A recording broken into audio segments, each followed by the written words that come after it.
Bien, bonjour. Nous sommes aujourd'hui à Salles et c'est pour vous parler d'une magnifique exposition qui a lieu en ce moment à la salle des fêtes de Salles.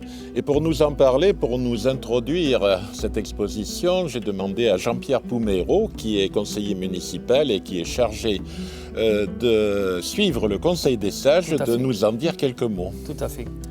Donc c'est une exposition qui a déjà eu lieu sur la semaine bleue, la semaine des anciens. Je m'en souviens, j'étais venu. Fin octobre, au mois d'octobre, et qui a été reconduite pour ouvrir, que ce soit ouverte au public le week-end, puisqu'on avait arrêté ce mois d'octobre, c'était arrêté le vendredi soir. Et là, le public qui travaille la semaine ne pouvait pas venir à l'exposition, donc on a ouvert un peu plus tard.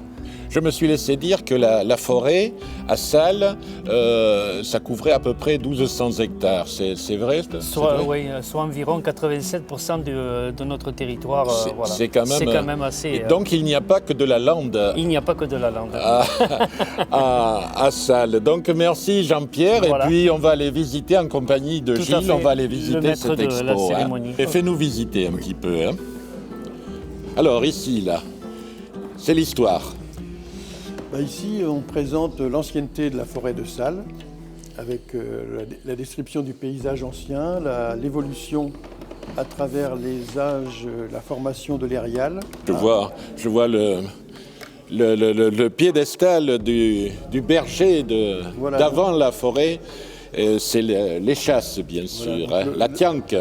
Donc le berger, pendant un certain temps, a côtoyé l'exploitant des pins. Et les moutons ont été progressivement remplacés par la forêt. On a ici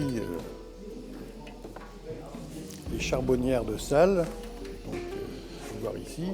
Oui, d'ailleurs, je m'étais laissé dire que les Sallois étaient appelés par les habitants des paroisses voisines ou le Carbonnaire, un truc comme ça. Oui. En 1911, dans le recensement de 1911, j'ai 160 charbonniers répartis sur la commune à cette époque. Alors ça, ce sont les panneaux explicatifs, mais bien sûr, tu nous as apporté plein d'outils traditionnels, des gémeurs, des forestiers, des charbonniers, voilà. Avec quelques pièces de musée qui sont uniques, que tu as sorties des réserves du musée La Piosse. À Belin-Beliette, notamment ce vélo de Résigné, là-bas. Voilà, donc une remorque de Résigné qui est un modèle artisanal. Et là, c'est vrai que cette expo, elle nous donne tous les renseignements concernant l'exploitation de la résine dans la forêt de Salles, mais également dans les forêts voisines, bien sûr. Mais là, on a fait vraiment un zoom sur Salles. Alors la forêt, évidemment, ça nous amène quelques risques, notamment en matière d'incendie. Bien sûr, oui. Et nous avons apprécié cette ancienne pompe à incendie. C'est bien ça, c'est une pompe à incendie que nous avons au centre de la commune de Salles. Elle est vraiment en vedette, cette pompe à incendie. Voilà. Avec la batte à feu à côté. Et ici, l'instrument ancien de lutte contre le feu, qui était le fouaille. Les habitants frappaient les flamèches avec des branches de pin pour éteindre. C'était la seule méthode ancienne. Alors je regrette qu'aujourd'hui, notre complice de la DFCI, l'ami Bernard Lalande, ne soit pas là, puisqu'il s'est fait opérer. Il nous en aurait sûrement dit beaucoup. Je crois que cet outil-là s'appelle un piteil. Est-ce que tu peux nous dire à quoi il servait ? Alors le piteil servait principalement, il n'était pas trop utilisé dans la région de Salles, mais plutôt sur la côte vers la Teste. On a quelques photos ici qui le représentent. Le résinier pouvait aller gémer très haut le pin, plusieurs mètres, jusqu'à 5 ou 6 mètres quelquefois, pour aller faire l'entaille, la quart dans le pin. Oui. Voilà.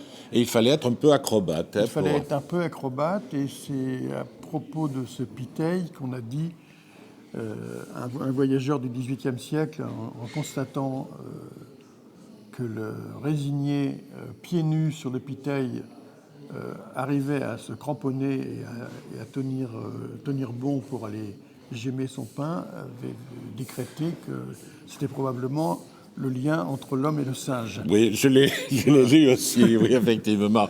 Bon, c'est une galéjade, comme on dit du côté de Marseille, bien sûr. Hein.